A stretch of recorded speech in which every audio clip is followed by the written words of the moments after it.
नशे में धुत हरिया भाई कई बार ड्यूटी के दौरान पटरियों पर उल्टा लेट जाते तो कभी गरीब मालगाड़ियों को इतनी ओवर स्पीड में चलाते कि पीछे लगे 59 डिब्बे एक स्वर में चिल्लाने लग जाते।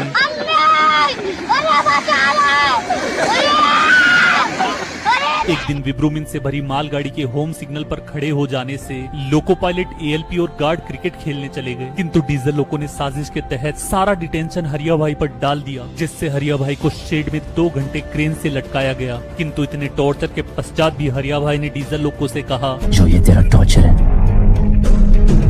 वो मेरा वार्म अप है। एक रात 11 बजे हरिया भाई WAG-7 को लेकर ठेके पर पार्टी करने निकल गए, किंतु WAG-7 द्वारा ज्यादा डीजल पी जाने के कारण डीजल उसके ट्रांसफार्मर में चढ़ गया, जिससे नशे की हालात में हैंड ब्रेक लगी मालगाड़ी को उसने इतना खींचा कि पूरी पटरियां लाल हो गई। ट्रैक डैमेज करने के जुर्म में सुबह इंसानों ने WAG-7 को मार मार कर उसका पेंटो तोड़ दिया। वही WAG-9 को लोको बिगाड़ने के चक्कर में 10 साल के लिए रेलवे से बाहर निकाल दिया गया। रेलवे से निकाले जाने के पश्चात हरिया भाई पानी पर तैरकर पेंडोरा चले गए और ट्रकों पर उल्टा बैठकर उन्हें ड्रिफ्ट मारने की कोचिंग देने लगे। इधर रेलवे में कोयले की ढुलाई को तेज करने के लिए पेंडोरा से 100 जेसीबी को वकांडा बुलाया गया। आपराधिक प्रवृत्ति की जेसीबी पर मर्डर के 2 मुकदमे पहले से चल रहे थे, इसलिए थोड़े दिन काम करने के पश्चात वह सत्ता पर कब्जा करने की योजना बनाने लगी। काम के दौरान पटरियों पर बैंड करके पहले तो उसने छोटे छोटे डिरेलमेंट करवाए, फिर बड़े एक्सीडेंट को अंजाम देने के लिए पंजाब से बदमाश ट्रैक्टर, हरियाणा से रोड के यमराज और यूएसए से केकड़ा मशीन को डीजल का लालच देकर वकांडा बुला लिया। प्लान के मुताबिक हरामी ट्रैक्टर कहीं भी छुपकर लोगों पर जानलेवा हमला कर देते,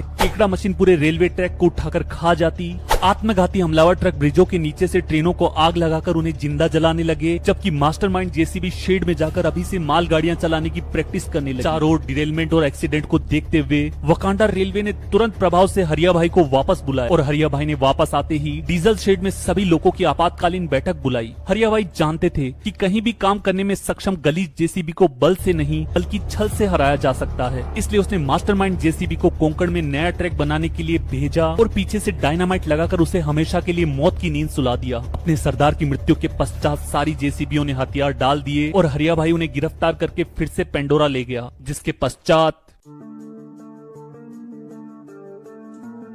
वो वंदना भारत के प्रोस कॉन्स और दिवाली सेल के दौरान उसके ऑन रोड प्राइस के बारे में।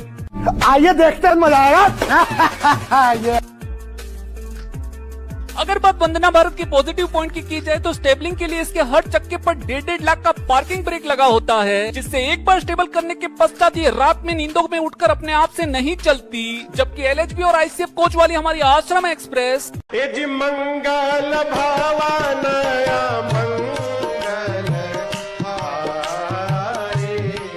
इमरजेंसी टॉक बैक यूनिट लगी होने के बावजूद भी किसी कर्मकांडी यात्री द्वारा चेन पुलिंग करने पर भी इसमें सामान्य ट्रेनों की भांति प्रेशर ड्रॉप होकर इमरजेंसी ब्रेक नहीं लगते, जिससे चेन पुलिंग होने पर भी हमारे टुच्चे से असिस्टेंट लोको पायलट को 700 मीटर की दौड़ नहीं लगानी पड़ती। जबकि बाकी बची मेल एक्सप्रेस ट्रेनों के ACP को रिसेट करते समय हमारा असिस्टेंट लोको पायलट जिंदगी की तलाश में हम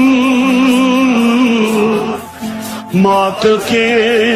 कितने पार आ गए। लेते समय जहां डीजल लोको में assistant loco pilot lube oil checking के दौरान अपने कपड़े काले पीले कर लेता है, WAP-4 में कॉरिडोर के तंग गलियारों में अपने कपड़े फड़वा लेता है और WAP-7 में बैटरी लेकर 160 सर्किट ब्रेकर और ट्रांसफार्मर और SR के ऑयल के लेवल को ढूंढता रहता है, जबकि चेक करने के